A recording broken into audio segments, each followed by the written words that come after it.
இதற்கு கடுமையான எதிர்ப்புகள் இருந்தன. கௌதம புத்தரை மிக கடுமையாக விமர்சித்தார்கள்.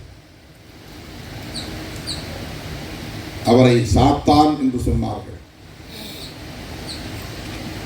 பேய் பிசாசு என்று சொன்னார்கள்.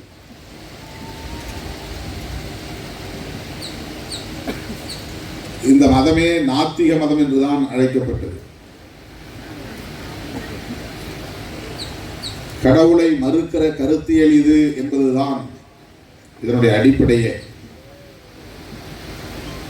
பௌத்தத்தையும் சமணத்தையும் முற்றாக துடைத்து எறிவதற்கு மிக முக்கியமான காரணமே இவை இரண்டும் கடவுள் நம்பிக்கை கொண்டவை அல்ல.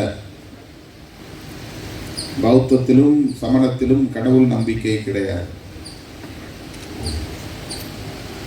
கடவுளை பற்றிய போதனைகள் இல்லை, கடவுளை பற்றிய ஆய்வுகள் இல்லை,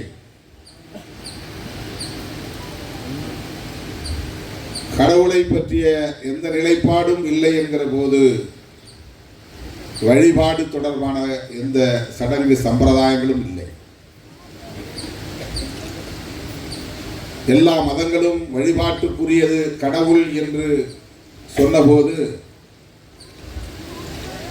வழிபாட்டுக்குரியது அறம், நல்லறம் என்று சொன்னவர் கௌதம புத்தர்.